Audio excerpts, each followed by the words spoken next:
Welcome to Who We Are and What We Need. I'm your host, Catherine Queering.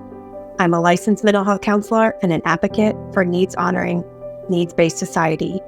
In this podcast, we talk about how to trust and care for yourself as a person who cares and feels deeply, how to understand the inner physics of human nature and our place in the world where we can flow and live harmoniously, how to support each other, thrive, and collectively challenge worldviews and systems that feed off of and perpetuate harm. In this podcast, we gently blow away the layers of noise, chaos, and reactivity so we can get to who we truly are and what we need.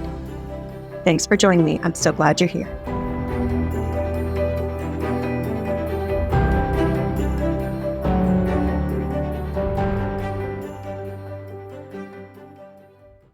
Welcome to Who We Are and What We Need. I'm your host, Catherine Queering, and we're back with another episode. Today, I have with me Amanda Quinby, who I met through a mutual friend, and I'm so excited to chat with Amanda today. She is an online dating strategist who helps single women go from a demoralizing online dating experience to one of playful empowerment. She also has worked as a therapist for the past 10 years and uses an approach based on authenticity, vulnerability, and self-compassion. Outside of work, Amanda is a dog mom, avid reader, ballroom dancer, lover of learning, and social introvert. And I am on the unceded land of the Muskogee in Pensacola, Florida, and Amanda says she wishes to acknowledge and honor the Miami people on whose ancestral homelands and resources Bloomington, Indiana is built as well. And Amanda's pronouns are she, her. And I'm going to let Amanda say if there's anything else she wants to add about who she is or what's going on for her, and then we can jump into our conversation. Yeah, thanks so much for having me. I'm really excited to be here and to be talking about this. So my interest in this particular area in online dating is really an intersection between my personal life and professional work. So I've done online dating a couple times in my life. The first was back when I was in grad school, and I did it for about a 2-year period. And I wouldn't say it was horrific, but it wasn't great either. And so just kind of walked away from those couple of years feeling demoralized by the process. And I never really met anybody who I really saw a long-term future with. And so then kind of fast forward 10 years, I had met my now ex-husband soon after that in person, not through online dating. But then slowly kind of just lost myself in that relationship. And so we got divorced March 2020 of all times, like literally 2 weeks before COVID hit and the world shut down. And so then I was, staring down online dating in the midst of COVID and all of that, and kind of wondering how that was going to go. But this time around, it was actually a much better experience overall, I think, because I went in with a very, very different mindset after that experience in my marriage, and just being 10 years older and having the wisdom that comes with age and, my clinical experience. And so I very much went in with the mindset of I can't lose myself again. That just can't happen this time around. So I went in feeling more empowered to be authentic, be genuine to myself. And it just created a very different experience where I really got to have fun with dating. The people I went out with were just better matches overall. And I did end up meeting my current partner within like 4 months of dating. So I'm a big believer it can be successful and it can be fun, but that it can also be kind of torture depending on, how you're approaching it. And, in my full-time gig, I'm working as a therapist. And so in that work, I see so many single women struggle with this process of it just feeling so demoralizing and overwhelming, and they just feel helpless and hopeless about ever meeting somebody. So it just seems like it's such a struggle point for so many women. So there's definitely, for me, passion in that particular area of wanting to help women, really change this process and transform it in a way where they can not only meet people who are a really good fit for them, but they can feel good about themselves in the process and feel like they can make themselves seen and heard rather than feeling like they have to shrink themselves in that process. Yeah, I love that. I'm wondering even what felt different in your body, what felt different in the ways you were thinking or showing up that started making that shift for you, or then that you're teaching others? Oh, I love that question. So, one thing I did notice near the end of my marriage was I was starting to have some health issues pop up. Mm, And I kept attributing it to other things, right? Of, oh, I'm probably just stressed with work, or it's probably just this. And then when that relationship ended, the all of a sudden the health issues just went away. And so it was like, mm. okay, this is a pretty striking data point. Yes. So I've learned Yes. for me, my body is definitely cueing me into what's going on and what's working and what's not working. And so this time around, when I was going into dating, I just felt like I was bigger, like I Yeah. could be a larger version of myself. I felt, it might sound cheesy in a way, but almost like this flame inside me that was back, this fire Oh, I that was kind totally of, get that. Yeah, I feel that um, personally. So, yeah, yeah. So very much alive again, thriving, just back into this sense of, okay, I'm me and just feeling bigger all around, feeling more alive, feeling kind of that fire inside.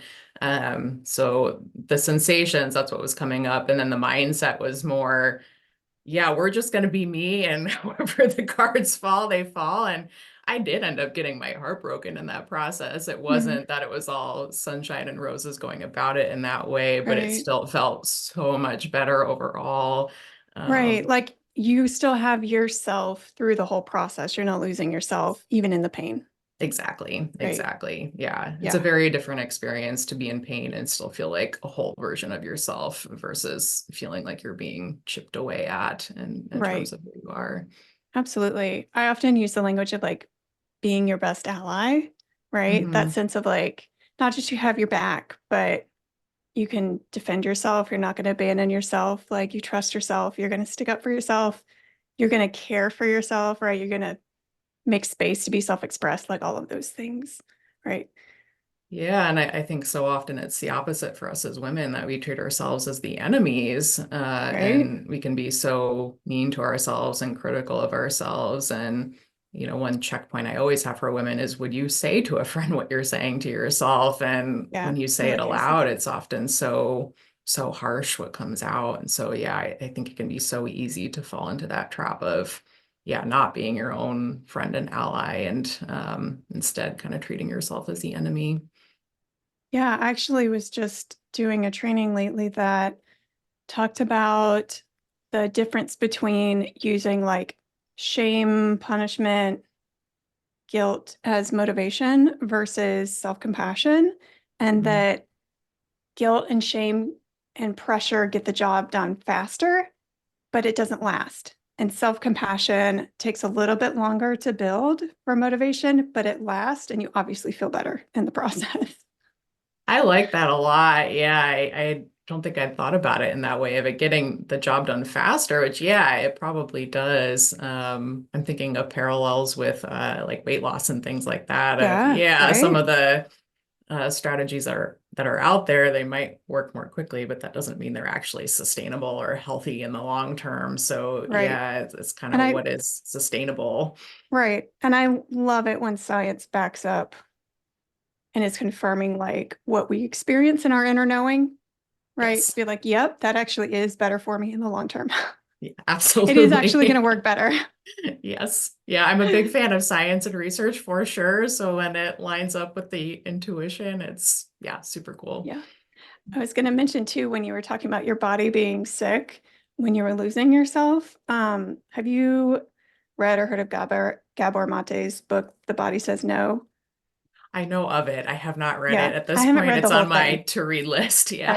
I I have it and I've like skimmed through it, read certain parts, but it is his medical, like soul level medical. He does, a lot bigger, kind of wider things than Western medicine, but from his MD perspective, the types of illnesses that people have when they have a people pleasing or lose yourself type coping strategy, which was really interesting to see the like correlations that he was saying. Like it isn't necessarily causational, but there's definitely a very strong correlation.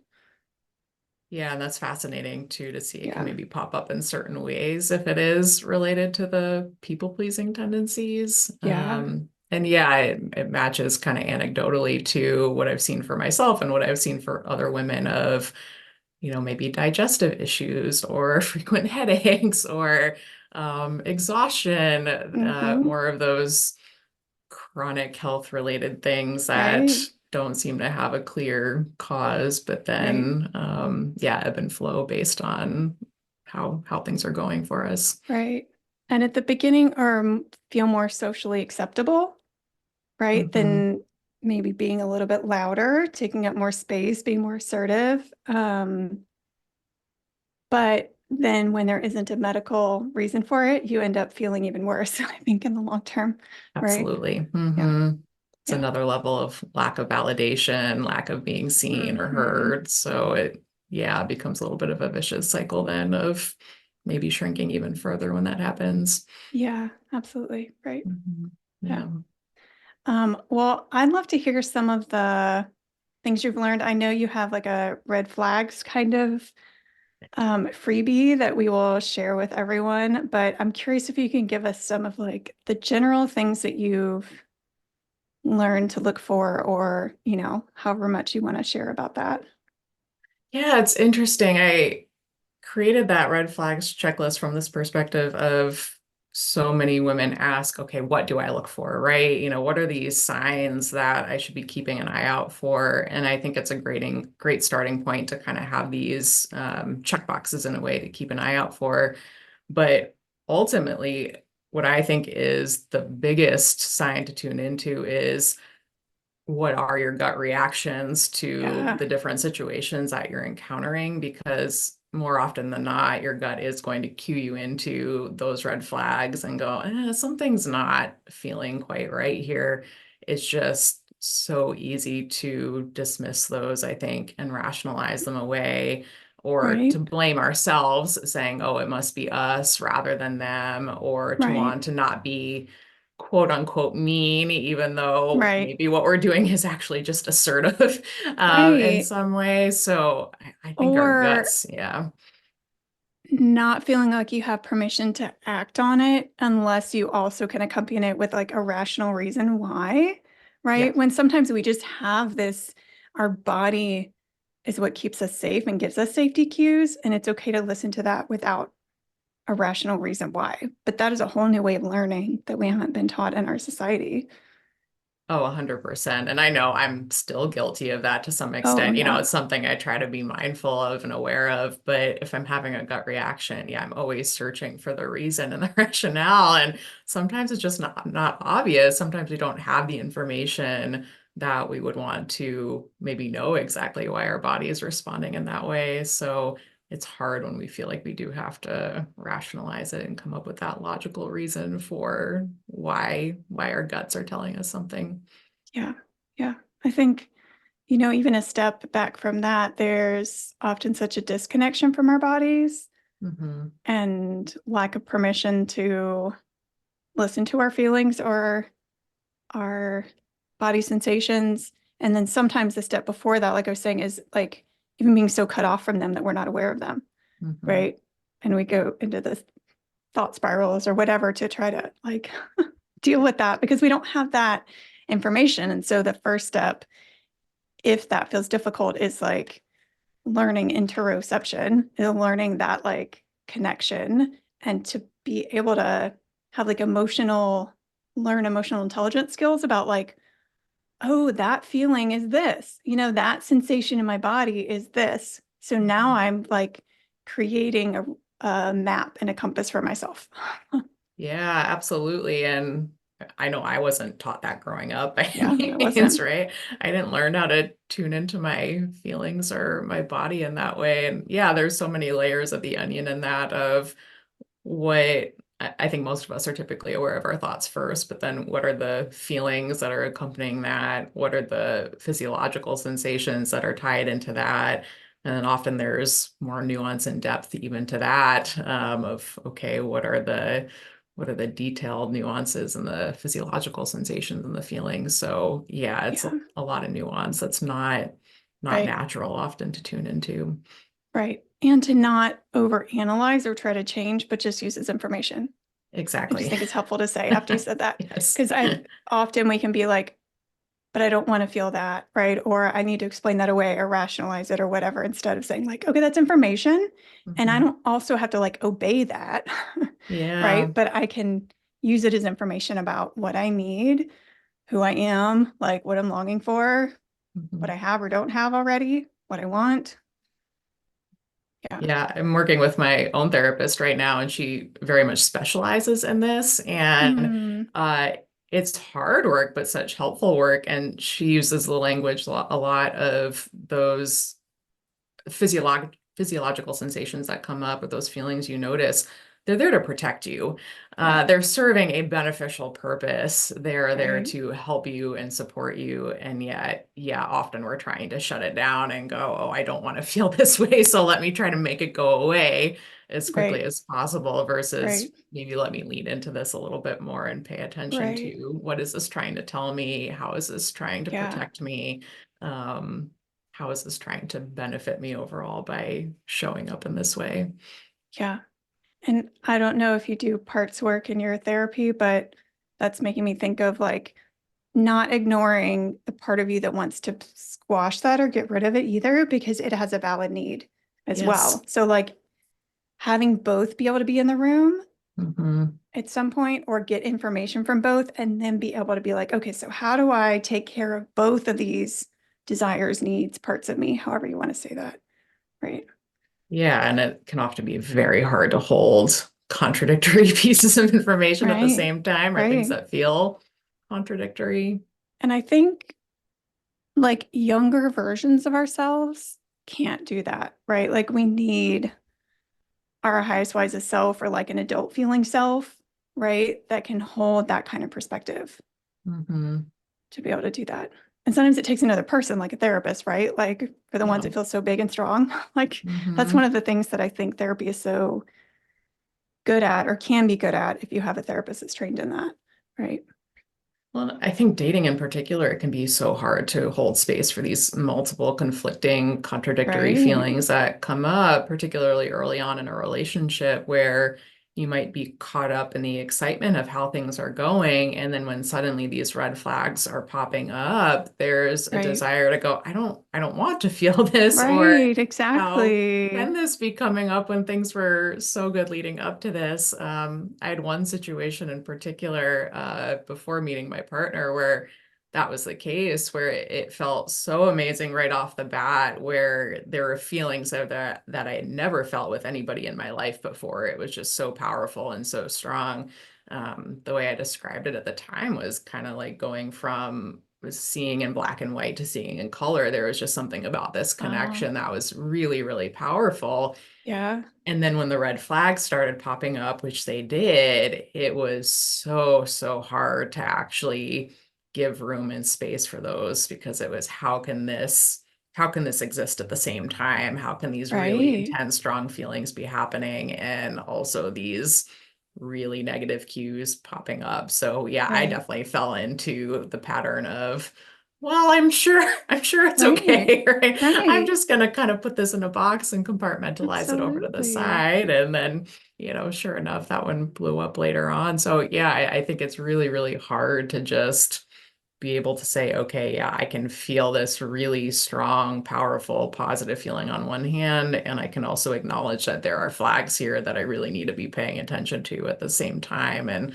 cueing Right, into that and noticing right, that. And yeah, it's not easy.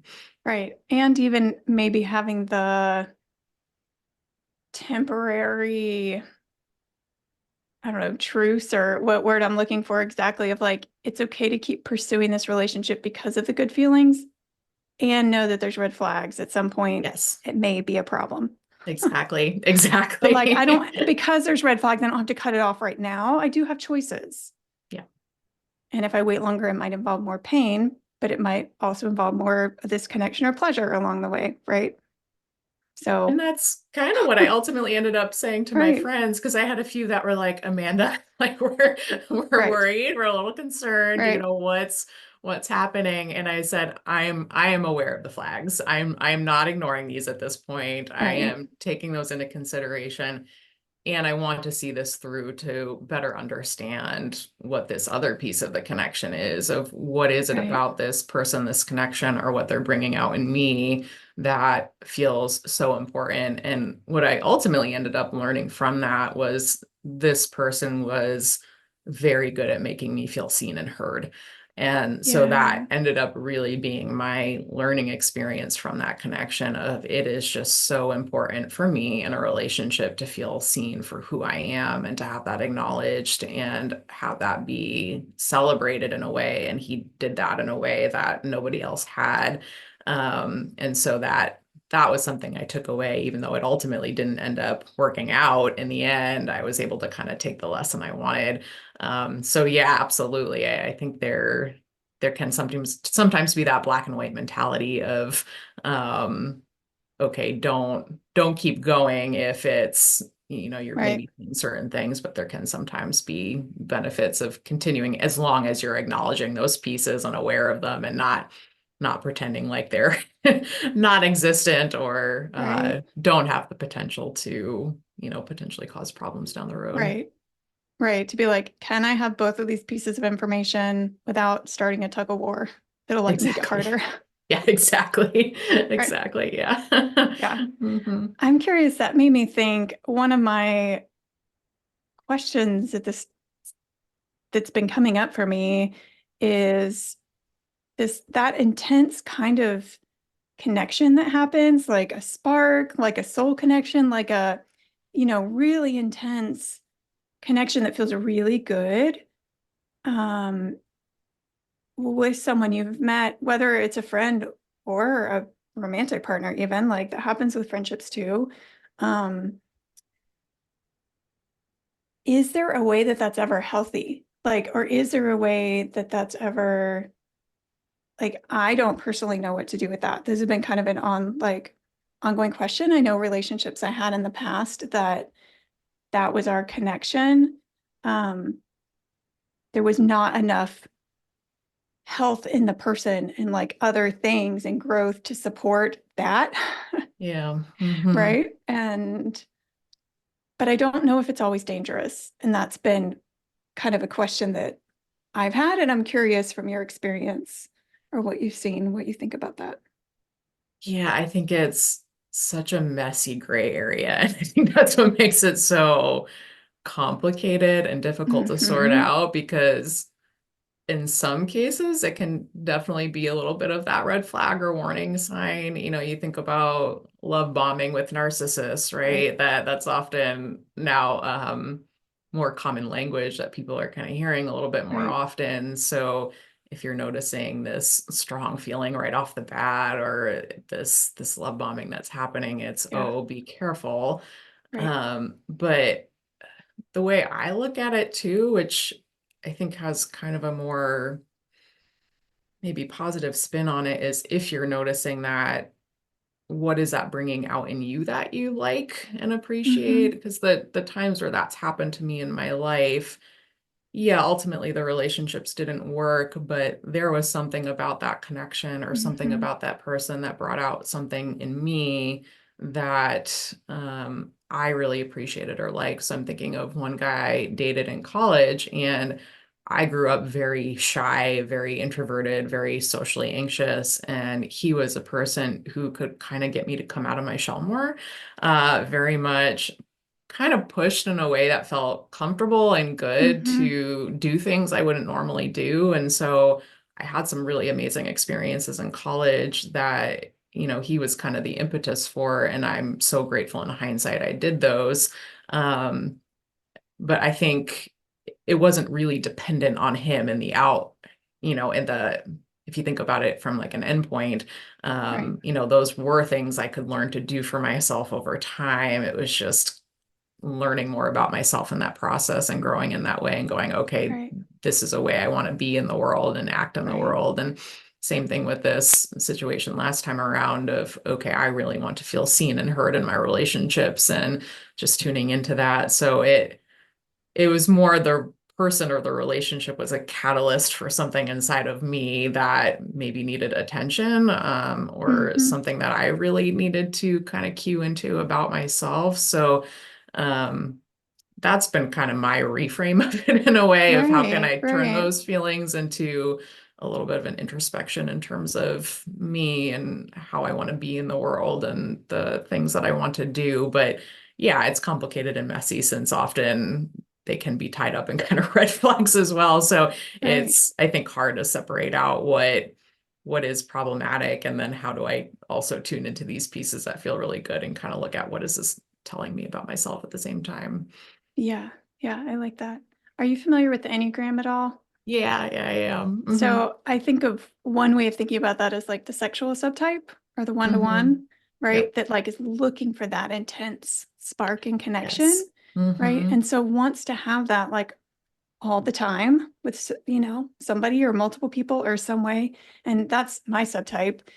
And what I found feels the safest at this point, because I haven't known what else to do with it, is that kind of connection feels like a spiritual connection to other attachments that aren't people. So, like nature, I feel really, really attached to, right? hmm Like, I feel connected in a really deep way when I'm in hmm nature to that, or things like that that feel like, or information, learning information, like I feel that deep, like spark and connection, and like I'm so in there. Yep. Like, hmm um, so that's what's worked for me in the meantime. But yeah, it's been a curiosity about like for me and for anyone that's that like Enneagram subtype, how do you live well with that? Right? Like, Yeah, yeah. I yeah, love that though. What you're describing is that it doesn't necessarily always have to exist within a relationship. There can be other areas to find that because that's not my Enneagram type, but I'm definitely similar in terms of being drawn to intense emotions and really hmm, liking being in that space of feeling that intensity for sure. right. There's an Yes. allure to that and a power to that. But one of the areas I found I really find that is through dance. I Uh-huh. started 4 years ago and just fell in love with it for that reason of there's such a connection and an intensity there in such a Yes. unique form where you develop Yes. this intimacy with people you really don't even know super well, Right. outside of that space. But yeah, there's something about that feeling and the connection. So Right. I mean, it's technically still people, but But it's definitely not this in the same safer, sense. I don't know if safer is the right word, but this container around it with the Mhm. understanding and expectations that like this connection is here because we're in this space together, not because we're going to read anything into that and like, I'm going to go have one night stands with all these people. Right. Exactly. Exactly. Or whatever that Yeah. is. Right. Or Yes. like be like, oh no, well, now should I be with this person or this person? Right. Because of that connection and just appreciating it for the connection. Yeah, absolutely. And that's where I think things can go awry too. That has happened in the dance studio previously, not for myself, Hmm. but from what I've heard in general, where people do mistake that connection for something bigger or Right. something different, Right. and then things can go awry pretty quickly. And I could see how too, if you're not necessarily mindful Right. of that. I'm thinking of one person I really like at my dance studio. He's super fun to Hmm. dance with. There's definitely a connection there, but Right. we're entirely two different people, right? Right. Very different lifestyles. So there's no Right. part of me that's like, oh, this would be anything outside of the studio. But I think it's a very easy trap to fall into for sure of taking those big Right. feelings and then Right. essentially creating narratives around it of this must mean something else or something Right. bigger versus this can just be what it is within this container and this particular Yes. setting. Yeah. Mhm. Yeah.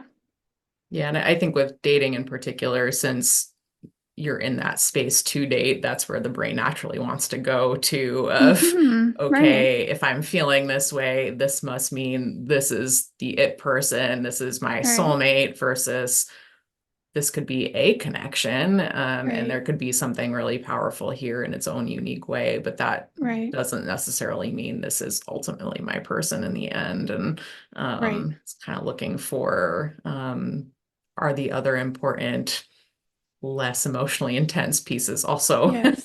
lining up at Right. the same time, since you Right. kind of want both. You want the chemistry piece, you want the feelings, but you also want the compatibility of do we line up in terms of values and goals and personality and all of that. And those pieces don't create quite as intense feelings, but they really do have to line up for the relationship to work.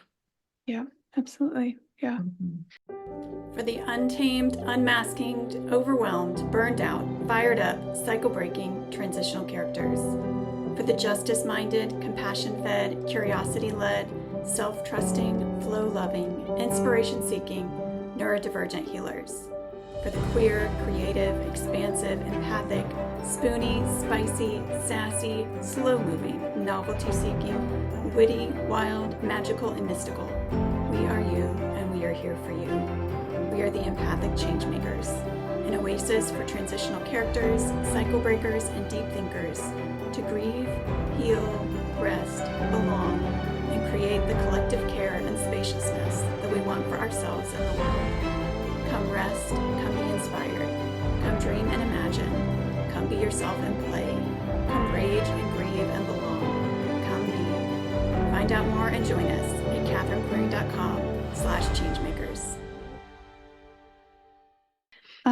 I was thinking of when you were saying before about what you've taken out of a relationship or learned from it, and reframed the Medea video where have you seen that one? I'm going to try to Yeah. link to it on here in the show notes. Where she's like, basically in a really funny way, it's okay if a relationship is as long as it is, right? It doesn't Mhm. have to last forever for it to be meaningful and for it to have Yes. been like worth that person being in your life.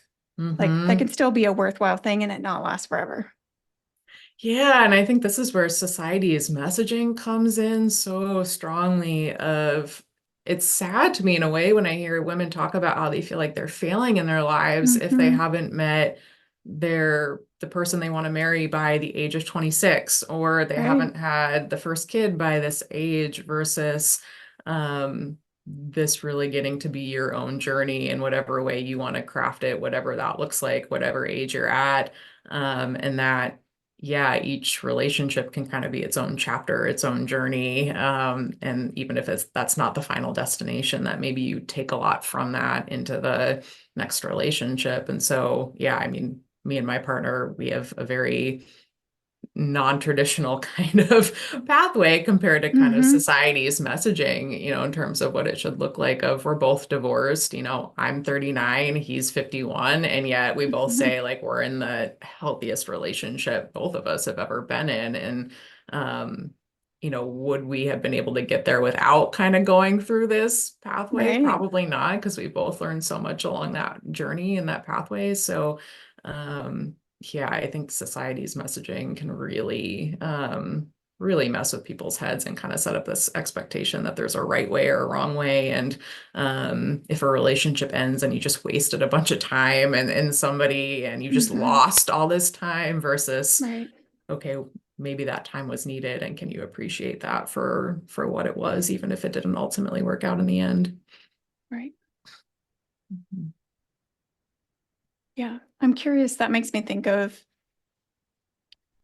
desires or pressures, expectations to have a family, right? Biologically, and like how that plays into the time factor for sure. Like, Mhm. I know when I was having my own kids, I was like advanced maternal age and then geriatric maternal age. Like, they have these terms that are like so crazy. You're like, The language is terrible. oh my gosh. Yeah, It's I was absolutely 36 and terrible. 39 when I was pregnant. Um, and I do remember feeling when my husband and I were dating, like we dated 3 years before we got engaged, and I was like, I need to know like where we're going, or I'm gonna like I need to find someone else that's interested in that. In a sense, like not, yeah, that feeling of like, don't string me along. Like it's fine to take Yeah. your time, but Hmm. also like I don't want to be 39 if I can help it. So yeah, it's hard, right? To be like, okay, I'm in a good place in the moment and that's all I need to think about. And am I having the kind of conversations I want with my partner for enough security, or how do I take care of my own parts and feelings about like what I'm longing for, right? And in a sense, I can't do on my own in the same way, right? So, Yeah, I think kids is the one area in particular that's probably the most yeah, challenging because there literally is a clock, that right, has to be, abided in that way. And so the way I look at it is almost everything else in life you can go back to if you want to. If you right. want to go back to Yes, school at any point, if you want to change yes, jobs, if you want to end relationships, start relationships back up, there's flexibility there. It's rare where a decision is really final in that yeah, particular way. So it's, yeah, I think, definitely one of the more challenging topics in a relationship for that reason.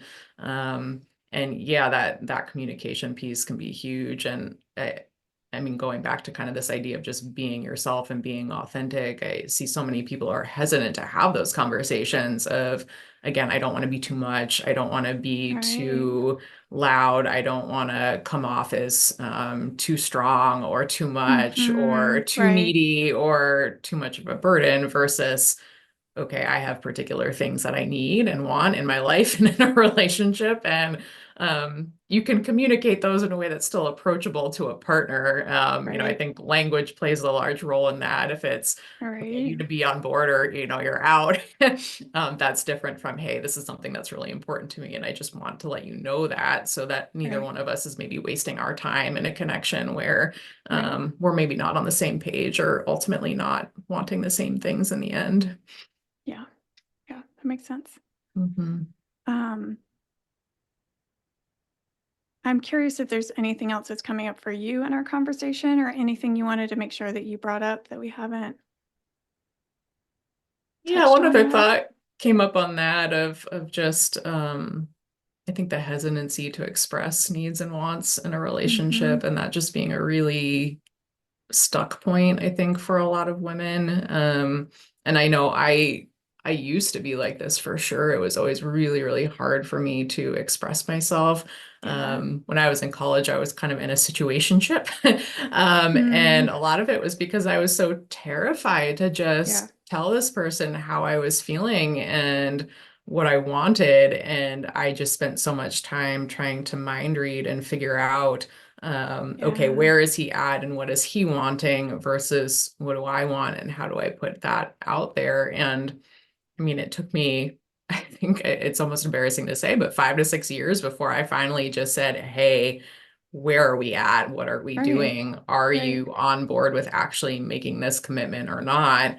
And he wasn't, and it was really painful and really difficult, but it was also really needed to be able to move forward. Versus now, the first date me and my partner went on, we kind of broke all the quote unquote rules in a way of, we were both talking about our past relationships right off the Mm-hmm. bat and saying these are our histories, this is the baggage we're bringing into our relationships.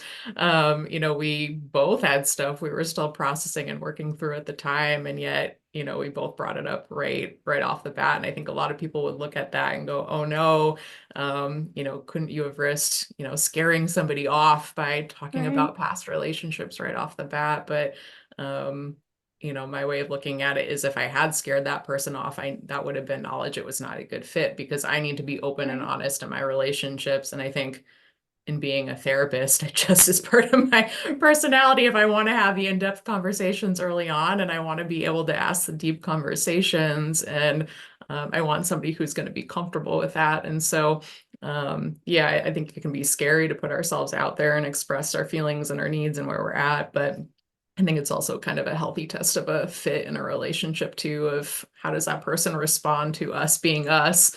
And then do they go, oh, great, I'm on board with this too and really appreciate the forthcomingness. And if they do, great. And if not, yeah, it's hard, but it also saves time and pain in the long run to be able to kind of put those things out there from the start. Yeah. I have kind of two directions I want to go with that. One is I made a list I guess I'll go ahead and say that first, and then talk about like societal kind of things that influence that. Um, so I was thinking like kind of advice from what you said is, and from what we've said this whole time on this podcast is know yourself, express yourself, have fun, speak up and speak clearly. Mm-hmm. Is Yeah, there anything else? absolutely. Like, Uh, yeah, I'd probably add set boundaries to that. I think it kind yes. of ties in with the rest of the Yep. stuff, but yeah, setting boundaries around your needs and your wants and what's important for you to take care of yourself in connection Yep. as well. What are some of the needs that you see in dating specifically and in, I don't know, relationships in general? I don't think I'm alone in this need to be seen and heard. Right. I I was think gonna say, it's I mean, that just is a deep fundamental human need. Yeah. Yeah, it's just such a powerful thing to truly be seen for who you are. So I think that's a big one. I think need for connection is absolutely another one too. I'm introverted, but even the most introverted of Mm-hmm. us are still social creatures by nature. Yeah. And so we really need this sense of connection and belonging for sure. And that can often go missing, I think, too, when we're closing pieces of ourselves off. Yeah, we might be technically talking with somebody, but if the wall's up, it doesn't actually provide that sense of connection that we really need Right. to be able to Right. thrive and flourish. So, I think being able to be vulnerable, be authentic is key to that sense of connection. In Right. particular in today's world too, with technology and social media and texting and Right. all that, it can be Right. so easy to feel disconnected, versus really that connection point that we need. And if we haven't had those experiences or those needs met, or even feel like that's valid, or you have Hmm. permission for that, right? Like from your parents, from friends, from like past relationships, it isn't something you can just like snap your fingers and create, right? It's like No. um this really big shift both in expectations for speaking clearly, I think, and like expressing yourself versus, I mean, to me, it seems like most of the onslaught, I'm going to say, of like social fitting in or having any sort of social relationships in like middle school to high school, maybe college too, maybe past that, is how can I be acceptable and fit in? How can I read the room and like conform to that? Hmm. Versus how can we all be like fully ourselves and self-expressed and seen and appreciated and delighted in and like belong and those kind of things, right? That like starts way earlier. That starts as an infant. That starts in, Hmm. in the middle school. Like there's these points in time when those shifts kind of happen and you can find yourself really alone if you do that earlier, even if Hmm. you know how to do it, right? Yeah, and I think particularly for us as women, when we're taught to try to make other people comfortable and to tend to other Yeah, people's needs, right. there's such a risk of sacrificing ourselves in that process. Yep. I just caught myself recently. I was in a group and somebody made a joke and I started laughing when I didn't really think it was funny. And then I'm Hmm. pausing and taking a step back and going, Right. why am I laughing at this when I'm not really thinking it's Right. funny? But same type of thing of not wanting to create conflict or make other people Right. uncomfortable and versus Right. just not responding or going, I don't really Right. think that's funny. So yeah, I think it could be so easy to fall into that fitting in mindset or acceptance for maybe who you're not versus, yeah, Right. like you said, how do we all be fully expressed versions of ourselves Right. and have that be okay, Right. and have that be accepted. Yeah. Because I personally, I think we will all get along better than some people think we will. Um, Hmm. Instead of everybody kind of being on edge, like trying to Yes. make others comfortable, trying to be just the right version. Yeah. Um, it just feels like a weird loop where like who's starting that? Who's deciding what is normal and like needs to be made comfortable? But I've definitely, as I've been on a journey of like self-knowing and self-expression and honoring myself and my needs, that is definitely a sticking point that keeps coming up. Not in neuro-affirming spaces, because those are very clearly like, be yourself. We want you to be like your full self. And then it's hard to be in these more like quote unquote socially acceptable social norm kind of places where Mhm. it doesn't seem to feel stressful to some people. Some people, I think it does, to just kind of go with the norms of social interactions and how you show up and that kind of thing. Um, Yeah, I think it feels maybe a little bit safer in the moment, mhm, but that's also exhausting when you're right, continuing that, over a long period of time. And then, yeah, that gradually, I think, takes its toll, where then it does make it harder to show up in a way where you're not on edge or tense. And then, yeah, how does right, that contribute right, to dynamics in a room, like you said, when everybody's kind of in that state of right. maybe exhausted from putting up armor and Yeah, trying to be in this protective mode. yeah. I really like Brene Brown's Braving the Wilderness, which is, Yeah. I mean, it's been out for a long time, right? But speaks about that and has such clear examples and definitions around belonging versus fitting in. And like, Hmm. how do Yep. you create for yourself enough safe authenticity and check that out, right? To find spaces where you can belong and find those Hmm. people.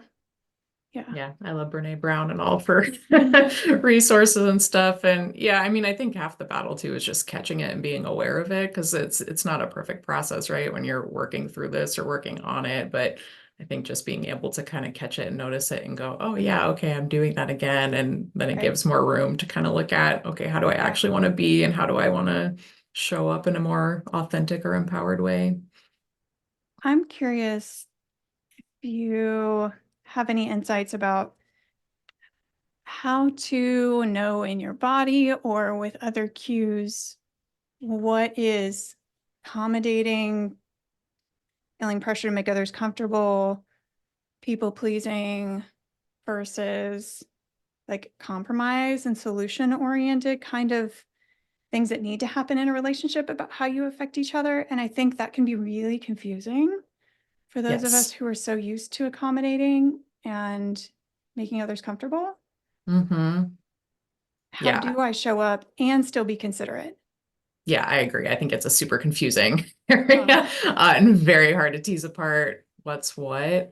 Um, One piece I like to look at is, in the compromise, do you feel like you're sacrificing key pieces of yourself?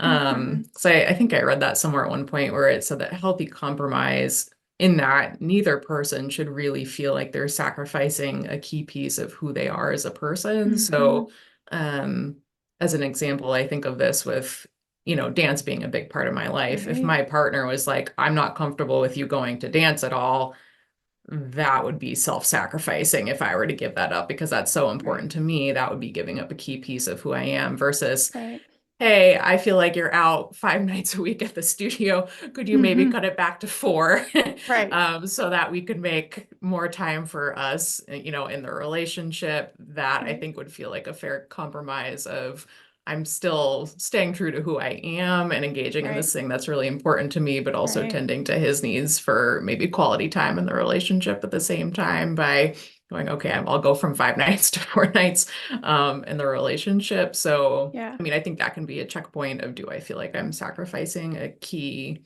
piece of myself? And also kind of, I think, just looking at that balance or that ratio of, when showing up for somebody else, what is the benefit to them versus the cost to you? I think so right, often we're thinking that if we don't do this thing for somebody else, it means that we're a terrible person or they're really going to be suffering in some way. When really that's kind of a, skewed perspective, that, the benefit might not actually be as high as we're thinking, but the cost to us is actually going to be pretty significant, mentally and emotionally. And so I think mhm, so often we just don't factor ourselves into that equation. We're so focused on the other person with people pleasing of, how are they going to be impacted? What are they going to think? How are they going to be right, doing? We don't take the time to go, okay, how am I going to be impacted by this if I do right, this? And I think helping other people can be so beneficial. When we're in a space of, I do feel like I have room and space to give, that, the cost to me isn't necessarily going to be super high, but the benefit to this person is going to be really high. So being able to kind of really factor our well-being into that situation, and kind of going back to what we were talking before of listening to those gut reactions. I Mhm. think so much of that shows up in my body. I know if I get a request for something, if it's going to be a high cost to me, I immediately get a pit in my stomach. I just feel it now. It's very Mhm. loud. It's very clear. It's just this giant pit sitting there. And if it's not going to be a huge cost to me, there's just kind of a lightness to it of, there's the absence of that and just kind of this sense of lightness, freedom, flexibility of, oh yeah, I can do this and that's okay. So I think it goes right back to, again, kind of tuning into what are your own cues, because I do think it shows up different for everybody in terms of what those look like. So it's getting to know yourself in a way of, how does this show up for you specifically? Where do you notice it in your body? What feelings do you notice coming up? And can you essentially better learn yourself, understand yourself, and get used to tuning into that to help guide those decisions? Yeah. I'm curious if you have any other like insights or wisdom too about being a social introvert in a relationship or other configurations you've seen. Mm-hmm. Um, because I know that can be hard. Like I'm wondering if that's in some ways almost always a deal breaker with someone that needs quality time. Or, like Yes. it probably depends on the type of time or the type of whatever, right? Like um when really fundamental needs or ways of being, like you're Mm-hmm. like, we want to accommodate each other or help each other out here, but we don't know how. Like, Yeah. um, Well, yeah, I think it's tough, particularly early on in dating. I mean, just to start with, maybe knowing what your non-negotiables are with mhm, that if you're just looking for a partner. I know for me, I would have never been able to fit with a highly extroverted person. It right. just wouldn't work for me with my need for alone time and how much decompressed time I do need. Yeah. I remember dating one guy temporarily. He was really nice, but he would talk about his weekends, and he was literally spending 8 hours out doing stuff. So he'd go for a morning hike, and then the afternoon he'd go golfing, and then he'd go for a run around the neighborhood, and then the evening he was going out for dinner and drinks. And I was tired just listening to him talk about this. So it's like, you're really nice, but this will never work because I'm tired just Right. hearing about your weekend when I'm not even actually participating in it and trying to keep up. Um, so I do think my partner and I are a little bit more well balanced with that. But yeah, he probably does have a higher need for time together than I do. So for me, it's kind of building in that rest time afterwards for sure Mhm. of, Yeah. and also just being mindful of how do I be mindful of the energy I'm spending over the week. I think for me, I can kind of Mhm. get into autopilot sometimes, and then by the time the weekend comes along, I'm just crashing and spent. So Yes. I try to Right. be mindful throughout the week of where am I Yes. giving my energy, and trying to be mindful of that and trying to make the relationship a priority of I love him, I do want to spend Right. time with him. So how do I try to reserve energy space for that? So I have some time to give. And I think part of it's just compromise between the two of us too, of he's not necessarily super picky with quality time. So, we can hang out and watch football on the weekend together on the Mhm. couch and lounge around. And that for me does not take a lot of energy. And for Yeah. him, he gets his quality time Yes. need met. So I think that's a good example of compromise too, where neither of us feels like we're sacrificing key pieces of who we are. If I'm like, great, I get to lounge on the couch for the afternoon, and he's like, great, I get to Right. spend quality time with you. Right. So yeah, it's a nice balance.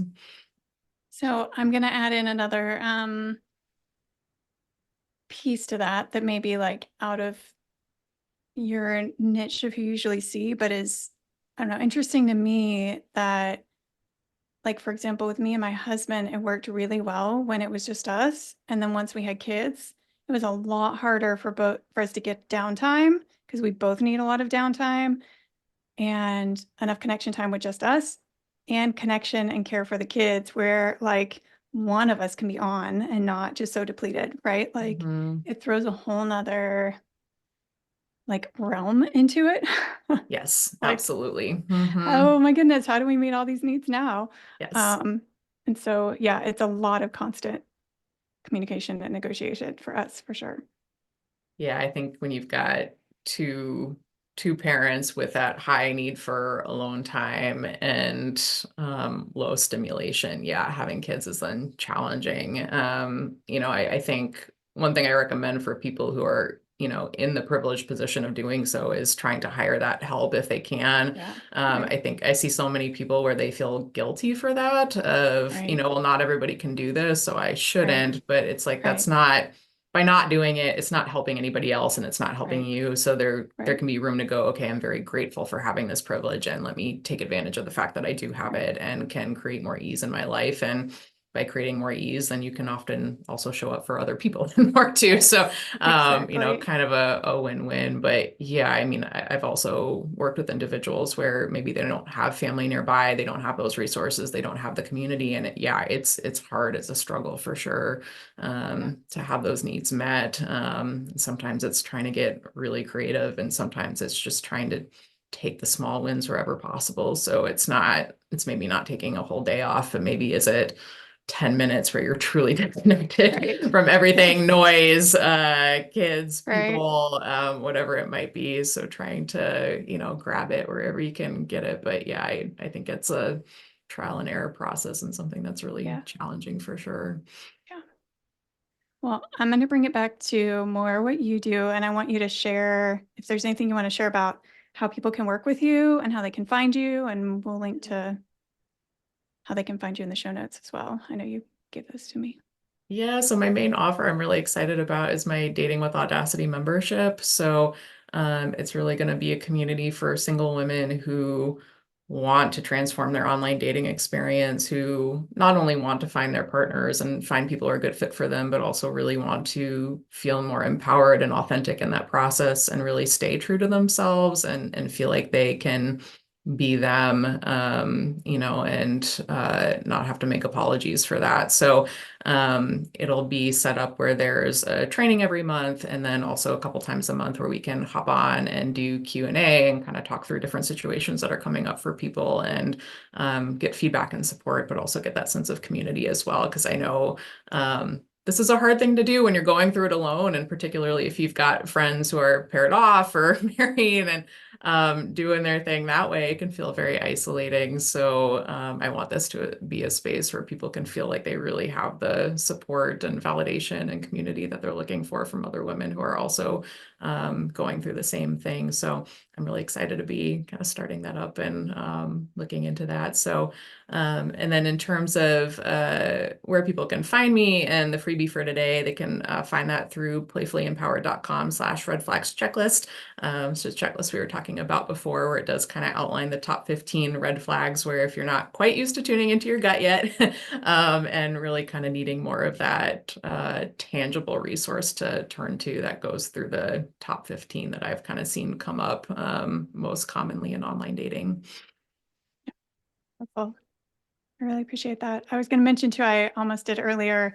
I really love Debbie Mirza's book, The Passive Aggressive Covert Narcissist, something like that. I don't know if you've Oh, heard of that one, but she has no, a no. list kind of near the end of really subtle things that the narcissist partner said or did that made them feel like, but there was like this plausible deniability, and that might be helpful too. I'll link to that because um, they are so subtle that you really have to be clued into your body For sure. to feel like you have enough permission, I think, and information to be like, yeah, that's weird.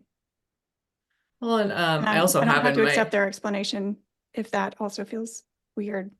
Yeah, I also have a yellow flags training in my shop Oh, as great. well that kind of goes through, the way I differentiate between red flags and yellow flags is kind of red flags is there's typically no good reason behind it. Somebody who walks out on a check on a dinner date, Right. it'll be really hard to come up with a good explanation for that, Yes. right? Versus yellow flags are kind of this middle ground where, yeah, it could go either way. It could be problematic, it might not be. And that place of ambiguity is really hard to just stay in and Yeah. sit with. Right. So, yeah, in that training, I kind of Yeah. deep dive into more of the common yellow flags you might see. And yeah, I think the trickiest part Right. to I that love is that. just holding space for, I don't know what this is. And I have Right. to just sit with kind of knowing this and either ask some guided questions to kind of figure out or let time play out to kind of see, okay, how does this eventually transpire with more time? Yeah. I wonder too if you have anything that feels like things that might appear like green flags, but aren't always, like someone being in Mm. therapy or something like Mhm. that. Like, I've definitely had that happen where with clients where they'll say something about like, yeah, like, I mean, that's apparently a really common thing these days. Yeah. And to say, yeah, I'm in therapy. And that doesn't mean they're actually doing the deep work, right? To be Yes, like, let me check that exactly. out further, or they haven't gotten Yeah. far enough along on their journey, even if they are engaging with it. Like you got to use that information to see like, are we compatible? Are they using it? And not just use that as a blanket, like, okay, then they're going to be like this certain type of person. Yeah, it's interesting. Like, I don't like that I have to do this, but I do tend to put going to therapy and mental health issues in general in the yellow flags category. And Mhm. that's coming Yeah. from a person who is a therapist who has mental health issues Right. herself. Like, I have Yeah. my own history Right. of anxiety and depression, all of that. But yeah, it's very different to date somebody who is actively working on those things, who's aware of it, who's self-reflecting, who's showing growth, progress. It's very different to date somebody who either doesn't have awareness of those things or isn't willing to or maybe capable of working on Right. those things. And I think so it's so easy then to um, put it back on us of, well, we should be understanding because this person has mental Mm-hmm. health issues. And that Right. means that we need to just deal with it and cope with Right. it and stay in something if that's the reason for Right. this person's behavior. Right. And so I think it's really hard Right. for women to Right. give That you can, themselves permission to walk away when right. that's kind of going Exactly. That on. you can still say this doesn't work for me. Exactly, exactly. Yeah, it's perfectly okay to walk away going, okay, this isn't going to be okay. I'm not okay kind of being in this particular situation, but Yeah. yeah, it can be so hard to I think give yourself permission to do that for sure. Yeah. But like I've been like working towards wrap up, but then I keep having more questions. I'm curious if um you have a list or recommendations of like how you if people are ever looking for guidance on how to break up, right? Or how to say I don't want a second date, a third date, a fifth date, whatever, Mhm. right? Like, I like the go-to phrase of it's just not a fit or the connection that I'm looking for mm-hmm. Yeah. because 99% of the time that is going to be honest and genuine. Like that Right. fits so many different situations. I mean, the reality is it takes a lot to make a relationship work. A lot has to line up. And so most of the time it's not going to be a fit until you do find your person and find Right. the situation where it does line up. So I really like that way of framing it where it's not blaming, it's not attacking, it's also very assertive and, tactful at the same time to just say, hey, if this is genuine, I appreciated our time together and I don't feel like this is a fit. And, I wish you the best of luck moving forward, something of that nature. Yeah. So, Right. yeah, I like that go-to phrase of ending a connection. I think even then it can still Right. be hard for people to feel like they can give themselves permission to do it. But Right. Right. yeah, I Yeah, it like that feels way of phrasing similar it. to the boundaries, expressing yourself, standing up for Yes, yourself, right? Of like, it's okay for me to say this, that I'm saying in a very considerate, neutral way and let them have any of their feelings about it.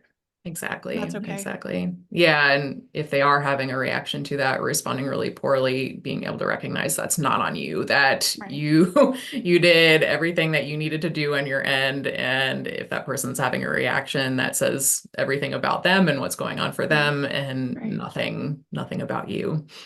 Right. Mhm. Yeah. You could even, hand them a hotline card or say call 911 if you like feel it's Yeah, that dire, yeah, right? exactly, exactly. Yeah, Like you need hopefully to that do does not something. happen, but yeah, Oh my goodness. Yeah, hopefully yeah, not. yeah. Um, okay, well, that is a funny note to end on, but I just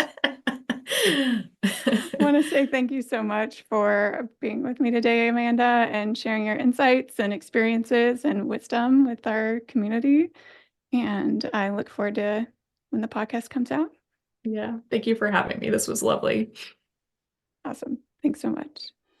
Thank you for being a part of our collective care and meaning making on who we are and what we need. Leave a review, subscribe, and follow us on socials at Catherine Queering and at Who We Are Pod. This is your host, Catherine Queering, signing off. See you again soon.